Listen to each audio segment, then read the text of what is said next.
I'm Richard Porter. I'm Jonny Smith. And this is On the Other Side of Things, the Smith and Sniff spin-off in which we answer your questions. Once again, here we are, answering questions. Okay, here's a podcast where we go. We're just going to just answer... I let you dive in these days. I feel like we've developed this habit where you're quickest off the mark. Your clutch control is better than mine for the questions and answers thing. So this one I'll start with is from a listener who signs themselves Dave, 47 and a half. Good extra context there. Yeah, nice. Dave says, good evening, you pair of leaky Cummins governors. With reference to your recent chat about whether to pronounce Porsche as Porsche or Porsche, I realize that's quite a hard one to read out now. It works better written down.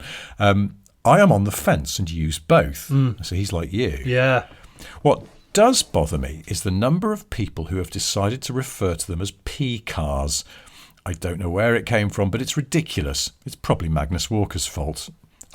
Is that a thing then? Does this happen a lot? P cars, I've never heard. I mean, I've heard of porker, which is age old, and I don't really like it. But P car, I've not heard of that. That's terrible. Posh Beetle obviously is. Oh yeah, all of those. But Peak, no. That's. Dave says I own a couple of Porsches, a 996 C2 with a dead engine. It's currently undergoing a Chevy LS1 conversion. Interesting. Really? Wow. Okay. Yeah. Interesting. And a 987 Boxster S, which could die at any moment. So I'm on a few Porsche Facebook groups. It astounds me how many acronyms are used. It's not a dealer, it's an OPC. It doesn't have carbon brakes, it has PCCBs. It doesn't have a sports exhaust, it's got a PSE. There's a massive list. It's all hugely cringe. I like to interrupt people talking about their cars and ask them what the acronym means every time they use one, but I am a bit of a dick like that. Are there any car groups, manufacturers or subcultures that can beat the P-car fanboys? I'd imagine the BMW community are not far behind. For obvious comedy effect, I have to sign off with CMTMB, Dave, 47 and a half. This Dave is a good point. The going, I went down to my local OPC is rife, I've noticed, in Porsche circles, and is a bit twatty, if we're honest. I don't really subscribe to any of that, I have to say. Do you know what I mean? I worry with Porsche because it's a brand that I've always aspired to ever since I got up my leg in the car door with my Beetle and wanting a 911 or a 356 of some sort. But I worry that there's an increasing number of strokers in the Porsche game. That's what I really worry about. Not as in people who've increased the cylinder capacity. No. I do worry about it. And I honestly, and I think I can pinpoint where it started to go wrong. And I'll be very brief because this doesn't answer this question that we've been asked. I think it started to go wrong when Porsche started to adopt that behaviour that I cannot bear of making people buy Porsches they don't want in order to buy the one they do want. And as soon as you start that wanky behaviour, you encourage wanky behaviour. And thus... I think if you asked Porsche if they do that, they would say that they don't. But they do, though. Sort of empirical evidence says that you have to befriend your OPC to get on the list. Although somebody who doesn't work for Porsche but knows their Porsches and the buying and selling of did say to me that sometimes you get these people online who are getting all hysterical because they desperately want the next limited run GT 3, 2, whatever it might be. Mm-hmm. And they've walked into the nearest Porsche garage to the City of London and been told, no, there's no chance unless you've bought 6 Macans and become one of our favoured friends. And this person said to me, people are sometimes a bit thick about this. It's like if you went to the nearest Porsche dealer to, I don't know, Exeter or somewhere, there's just Hull. Probably less demand. Yeah. just less demand because there are fewer people ready to spunk their city bonuses. Yeah. And you don't have to become best mates with the dealer principal and buy 19 Panameras. No. You just have to be lucky with your timing and not be an entitled twat about it. Yeah. Just ask nicely if possibly you could be on their list. And it's like that. I hadn't really thought about it. You went, yeah, that does sort of make sense. So I don't know. Exactly. It's the same way that if you want to pass your driving test with a higher degree of probability, look at population density and book it in a town where there's less population. Yeah. Which is what my brother's kids did. And it makes total sense. To answer Dave's question, though, in terms of, I think you're probably Porsche. I mean, I don't think I really frequent Ferrari forums, but I'm sure there's lots of, because I think part of it is also when there's cars with a great deal of options availability, it's not a given that a car has certain things. There is more discussion around it, and Porsche, they use those acronyms in their brochures and what have you, and online. So it encourages people to use them. But though it is irritating, and it's like you see it on other manufacturer forums and Facebook groups and stuff, where people sort of saying PDC for park distance control. Just say fucking parking sensors, and then everyone knows what you mean. But the one that gets me, Porsche's PASM. PASM, yes. Which is it's the suspension, it's the adaptive Porsche suspension. Active Suspension Management. But all I ever think of is either plasm, like ectoplasm, because I read it as plasm. Yeah. Or I think of because PAS is Paris Assist Steering, so I just think it's Paris Assist Steering Module. Or something. You go, it's got the ability to have power steering if you want it.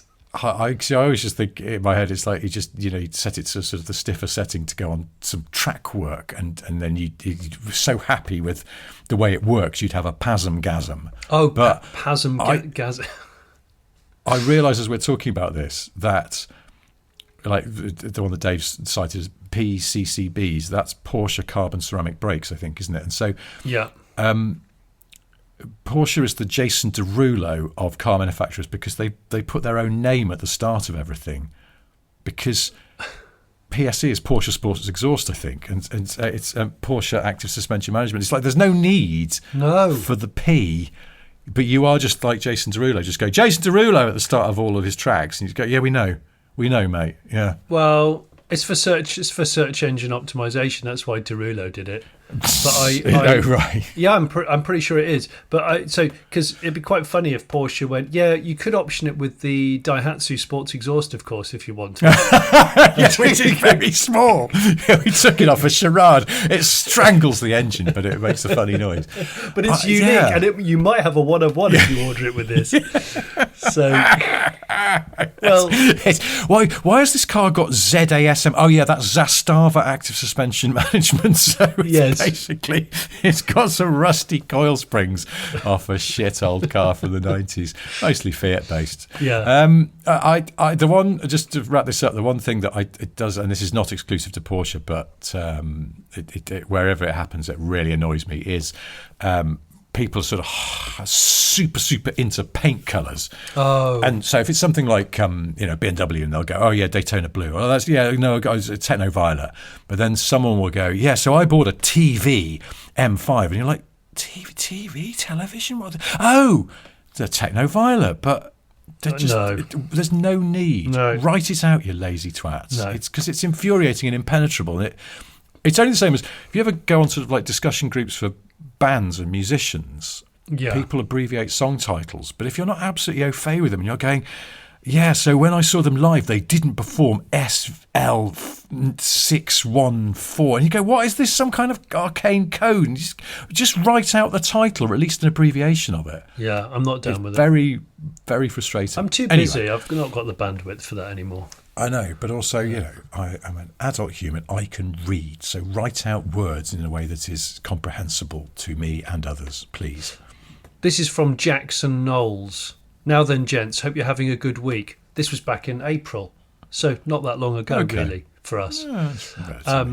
Having merely listened to the podcast whilst at work, in brackets, building a beer garden in North Shields, which I should think is heaving by now, I then arrived home to see a clip of the new visual Smith and Sniff podcast on Richard's socials. Firstly, the split screen making the Sniff come together is chef's kiss. Secondly, a question has arisen, being that he was wearing a kimono-style robe. Does Jonny refer to his office as the dojo? If so, does Richard have a name for his office? I don't refer to this as my dojo because I think that would be too much. With the thing you're referring to is actually just off camera. I think it was the first of these visual podcasts we ever recorded. I just slipped on a terrible Chinese kimono that I bought from a website which claimed that it was going to be good quality, and it was actually total shit. So I didn't wear it again. I'm really annoyed about it, but I didn't send it back. What do you call your office, Rich?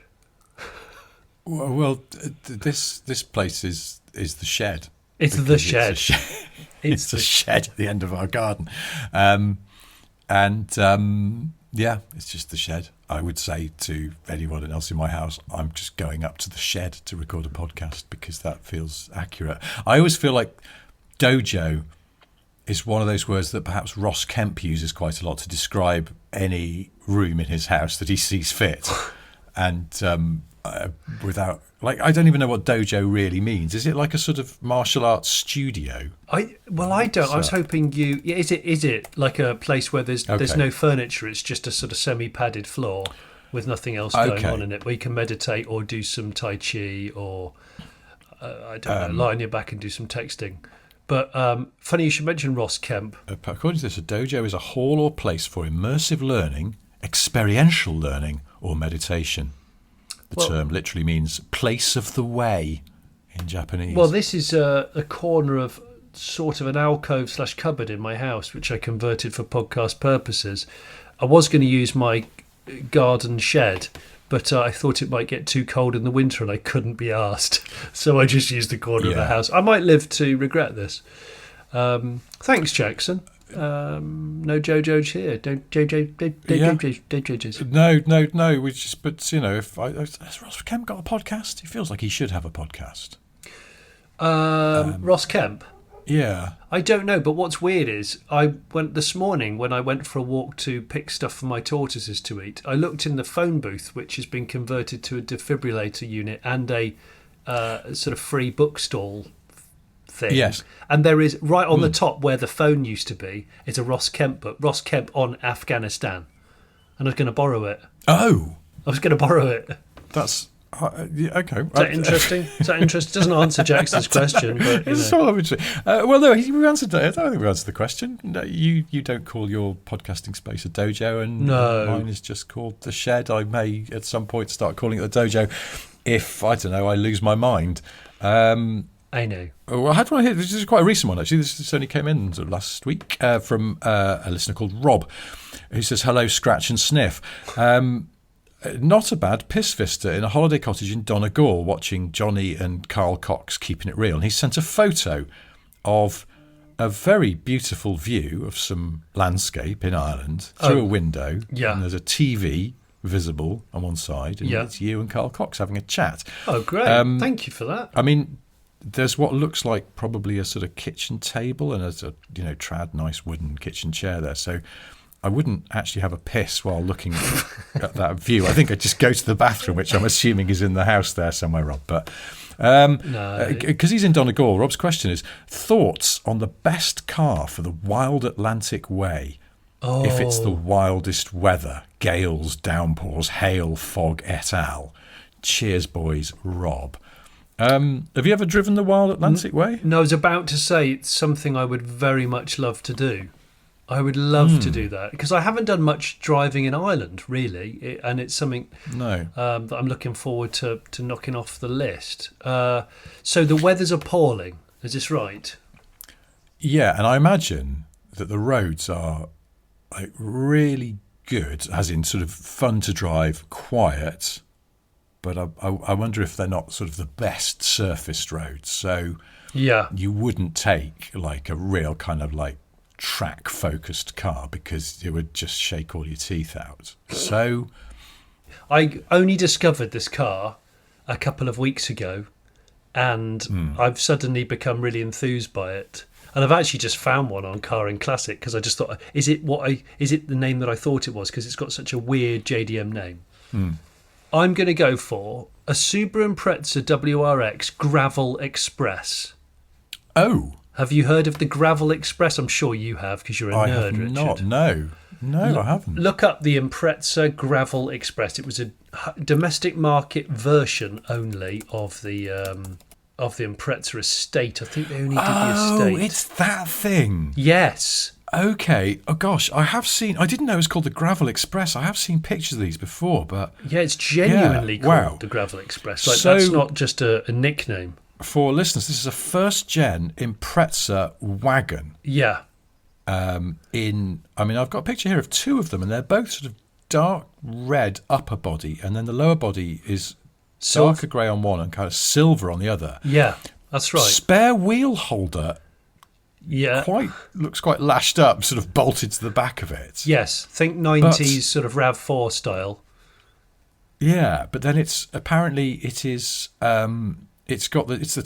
turbo flat four with just over 200 horsepower. So you've got the bonnet scoop like on an Impreza Turbo. Yeah. But then this one here's got bull bars. It's got extra spotlights on the front. Yeah. In fact, it's got the Impreza Turbo big round fogs in the front bumper, but then it's also got some extra fogs centrally in front of the grille. The bull bar is enormous. That's an aftermarket thing. The bull bar is enormous.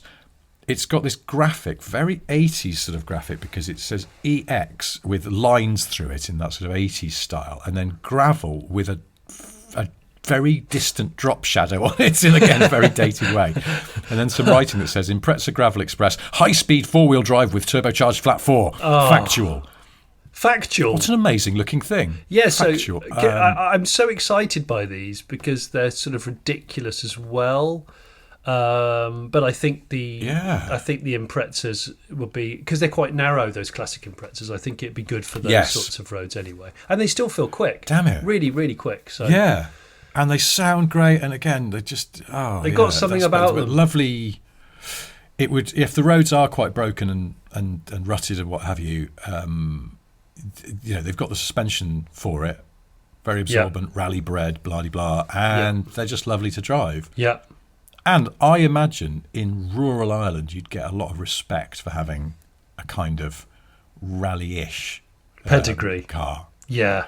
Because, as we know, people in Ireland, a big rallying history there. So, yeah, shit, that's really good. I can't think of anything better. I was going to say, I don't know if this is still true, but certainly for a period, Porsche used to do some testing of prototypes in Ireland. Because out in sort of west, the more further you head west in Ireland, the roads are quite challenging in terms of like they're fun to drive, but also sometimes the surface is not great, but also very quiet. So there's no one there. So if you've got a couple of prototypes of the next 911, certainly pre-camera phones, the chances of there being a spy photographer around are zero. So and I think someone told me that they used to have a unit. I don't know if this again is still true. They used to have a unit at Dublin Airport. So they'd fly in, unload the cars. They'd have a little, on the QT unmarked warehouse there, where they could sort of keep, I don't know, spares, I suppose, and prep the cars, and then they'd head off, and they'd just sort of head off into the interior of Ireland, just to do some nice sort of testing without getting bothered. B-road work. So it leads me to think that Porsches would be good on rural Irish roads. So, yes. But then I'm thinking, if it's very wet and lashy and foggy, you want maybe a 997 Gen 2, but Carrera 4. Yeah, okay. Because nice to drive, but a bit more grip if it's a bit slippery out there. Yeah. And nice and small compared to more recent 911s, because you're right, I think some of the roads would be quite narrow. There might be a tractor coming in the way or something like that. And but your Impreza is a much better idea, and I'm going to go with that as well. Come with me. Let's just both go in the Impreza. I'm going to, yeah. And we can stop at every town and village and buy memorabilia that we can stick in the windows of our Gravel Express. Yes. Great. Yeah, I like that question. It's a good one. This is one from Will from Swansea. Morning, okay. You pair of generously greased nuts. On any given journey, me and my girlfriend play the yellow car game, where if you spot a yellow car, you must punch the other person before they beat you to it. You might be familiar with this. I am. The other day, whilst walking through the lovely town of Mumbles, that's in Wales, isn't it? We simultaneously spotted a yellow Lamborghini Gallardo with yellow wheels, and we nearly knocked each other out. This got me thinking. Oh, by the way, I don't condone domestic violence, so this got me thinking. Should you up the power of your punch depending on the specialness of the yellow car that you've just spotted? So, for example, a yellow Kia Picanto, a light thud. A yellow M3, something more purposeful. A yellow Ferrari 458. Mike Tyson would say, "Ugh." A yellow McLaren P1, you're in jail. Your advice, please. Your advice, please, gentlemen. Should we keep this standard or evolve this second generation of the Mark? And what is the best way to make this successful facelift to the game? Punch severity based on value, rarity, size. And what if you spot a yellow car that isn't driving? Or if you're not in a car yourself, a minefield? My girlfriend probably doesn't realise this massive issue exists, but it's been playing on my mind for months and months and months. He's now said, cheers mate, thanks mate, bye in Welsh. I'm going to attempt to say it. Lechyd da diolch hafal favor. Thanks, Isn't Will. it? That's Yaki Da, isn't it? Is the first part. Is that Is right? it? Yes, it is. Yeah, Yaki Da is. There you go, Yaki Da. You should have done that, Rich. Sorry to That's all. only because I recognise that, because that's Yaki Da. Okay. So it's an interesting one, the yellow car game, new refinement of rules. I'm not sure about this intensity of punch escalator. No. Feels dangerous. I'm going to go with you do a simple arm punch, which I guess is the original flavour. Yeah. And if that car is either extremely rare, like a yellow supercar, like a P1, like he said, you go for a bee sting as well. So when you try and whip the person's butt cheek, one of the butt cheeks, with a flail of the fingernail. I love a good bee sting. Right. It's so satisfying to execute. I'm not familiar with this. You're not familiar with the bee sting? I do it with my kids all the time. No. Oh, we always try and bee sting one another when you're not, because it really takes you by surprise. So you do a bee sting. So it'd be an arm punch, a flail on a butt cheek, which is a bee sting. And then I'm thinking, if the car has a yellow interior that you notice, a yellow interior is very rare. Very rare. So it would have to be extremely rare. Extremely rare activity. My brother used to say things in my ear at point blank range, which can be quite shocking. Right. So so in this instance, he'd funnel his hands and he'd go yellow, really close to my ear, because this car not only is rare and it's yellow, but he's also noticed it's got a yellow interior. So it's almost like a triple whammy of events, like pinch punch first of the month or something. Yes. Am I talking absolute bobbins? No. I was thinking along similar lines, but I was thinking rather than increase the intensity of the punch, there's a sort of. There's a subjectivity here, but it's the number of punches relates to the rarity of the car. So, what is it? A Kia Picanto in yellow, which is one punch, whereas the yellow P1 would be 5 punches to the arm. So it's like a sort of top trump style almost. Wow, some cars just have a higher score than others. 5 punches, gosh. But they have to be just the same level of punch. You don't get harder or anything like that, because I do feel like it's just going to end in tears. But yeah, you just, look, it's a yellow P1. Bum, bum, bum, bum, bum. It would be my suggestion, it's for what it's worth, throwing into this. But I would urge some caution here either way, because it feels like that this does slightly tip over into domestic violence if you're not careful. I thought the yellow car game was sort of played exclusively between siblings. But adults seem to do it too. It doesn't have to be. Do you have a yellow? Well, do I have a yellow car? No. I would have loved a yellow my Beat to be yellow, but the red still suits it, I think. But they look great in yellow. They do. I think but they do suit red. You're right. Can you buy black Beats? No, they not officially. I think they did do in white, but you never seem to see them. Obviously Japanese racing white's a very trad colour for and Honda. But no, so sort of red and yellow and silver, and there was a dark green limited edition, which does look very nice actually. But they were limited run. We digress. Anyway, we do one more question. Go maybe. From a listener who signs himself off as Jake Off of Kent, Mark 27, which he's written in Roman numerals. I don't understand that. But anyway, he says, "Greetings, you pair of knocking Watts linkages. What car, in your opinion, has the most attractive engine bay? I'll attach some criteria to keep it grounded. It must be as it came from the factory, so no engine mods to spruce it up. And to capture the spirit of the question, attractive as in four, and not how well packaged the auxiliaries are. I'll go with my opinion, the 3.8 straight six from the original E-Type." Yeah. He's attached a picture. 4. P.S. Rich, when are you indulging in baby Aston ownership? I'm going to say probably never. Baby Aston, as in V8 Vantage. Yeah, I assume that's what he means. I mean, I have a V12 Vantage, if that still counts, but... Yeah, but only if they're cheap. No, V8 Vantage, yeah, This is I just have an F-Type. Yeah, I would. They're good value. They are, yes. This is an interesting one. So, the lovely twin cam straight six of the old Jags, it was on my list because they're a really good looking engine. You can detail them beautifully. They're quite symmetrical.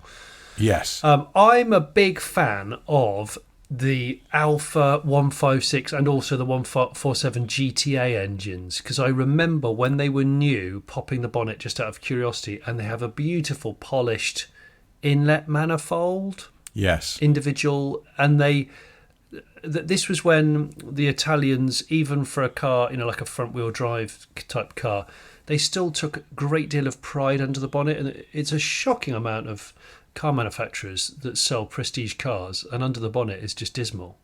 It's just a festival of plastic. Well, everything's shrouded now, isn't it? That's the problem, yeah. Yeah, but you could at least be creative with the shrouding. Yes, it's going to cost some money, but I mean, who cares? So I think the Alpha would be up there. And the problem is because we're on the spot, people listening to this or watching this will be shouting and pointing and going, "You haven't mentioned this engine bay." But I have to say, yeah, there was when I went to Bentley's Heritage Collection quite recently, the engine bay of W.O. Bentley's last company car, the oh yes, yeah, the huge what was it called? It was the 8-litre road car. The engine bay in that car, because they fired it up for me to prove that how amazing it is even on cold start. The engine bay in that and the throttle linkage is just unbelievably pretty and stout. So really, really like that. Trying to think of others. Damn it. I mean, I agree with you. That Alpha one is a definite. Yeah. And delightful. Yeah. Is it in some Lamborghinis? The engines are sort of quite nicely done and themselves, but everything doesn't line up properly. And there's a cross brace on the engine bay, and it's not. It's all slightly skew-if, and it's like always asymmetric. just to make my eye twitch a bit. So not that. Also, my absolute favourite shit show of an engine bay, I think, is a trad Jag V12. They tidied them up a bit later. The XJ40 V12s had a XJ81s who were going to be redundant. They had a neater engine bay, but an old XJ from the 70s with a V12 in it is it's sort of almost how you'd illustrate a migraine, I imagine. It's just wiring and stuff everywhere, and it all just looks like it's been thrown in there with a shovel. Do you know what it reminds me of? One of those net guns that you fire at a crook and try and capture them. And the wiring loom has been fired out of a net gun, and including all of the vacuum pipes, and it's landed over this huge engine and just gone, yeah, Yeah, we couldn't have done it better. Let's just leave it there. Yeah. And it weirdly puts me off those engines because I just go, I'd just rather have a 6 that's been tuned. Let's just go stay. Well. The 6 was never slow, was it? I just checked this, by the way. It's the Huracan that I was thinking of where the cross brace and the engine itself don't quite line up, and it's just how did this happen? I imagine because the engine just sits very slightly off to one side, probably because of the four-wheel drivetrain or something. But I mean, we haven't talked much about Ferrari engine bays, but I mean, look, Ferrari has always had an aesthetically pleasing engine bay, especially the mid-engine ones because they're visible. So yeah, there's loads of Ferrari engine bays. I'm trying to think of the ones with the velocity stacks and the red crackle finish. Well, it's probably the 250. It's probably the 250 GTO, because doesn't the 250 GTO have a little clear bubble out of the bonnet for the velocity stacks? The Colombo V12. It's the Colombo V12. Am I thinking? Yeah, With does it have a bubble on the bonnet on the? I'm trying to think if that's and it's got the 6 twin barrel Webers. Yeah. I mean, which is ludicrous carburation. Ludicrous. Yeah. Ludicrous. But bless him for doing it. All right. Well, anyway, look, we should probably wrap this up. But if you have a question for us, hello@smithandsniff.com is the email address. If you want to put Ottersot at the start of your subject line, that helps us to find questions as opposed to the other emails we get. And we will answer more questions next Friday. Normal show on Monday. Until then, goodbye. Cheers, mate. Thanks, boys, guys. Thanks. Cheers. Thank you. All right, now, bye. On the other side.